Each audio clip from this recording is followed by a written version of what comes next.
ខ្ញុំកើតពីដីមិនមែនពីពពកជើងឈរលើភក់បេះដូងឈរលើចាក់ខសំលេងរនាតបុកចិត្តដូចទ្រង់ Rap ខ្ញុំមិនផ្អែមតែពិតដូចឈាមនោះនិយាយច្រើនតែធ្វើតិចខ្ញុំធ្វើស្ងាត់តែលឺដល់ភព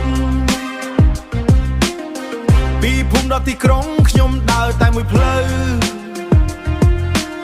មិនលក់អត្តសញ្ញាណដើម្បីហ្វេមមួយពេលមិនលក់អត្តសញ្ញាណដើម្បីហ្វេមមួយពេលនេះសំឡេងដីខ្មែរខ្ញុំយកមករ៉ាពីអតីតកាលដល់ថ្ងៃស្អែកមិនខុសពីអ្នកណាខ្ញុំច្រៀងជាខ្ញុំសំឡេងបុរា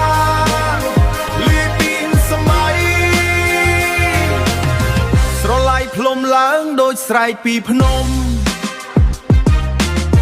ប្រាប់ថាកូនខ្មែរកុំភ្លេចដើម Rap ខ្ញុំមិនខ្ចីភាសាបរទេសតែឲ្យពិភពលោកស្ដាប់ភាសាខ្មែរចង្វាក់បង្កត់បុកដូចបេះដូង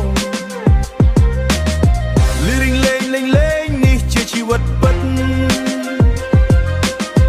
អ្នកឃើញខ្ញុំឈរតែអ្នកមិនឃើញថ្ងៃដែលខ្ញុំដួលហើយឈរឡើងវិញម្នាក់ឯង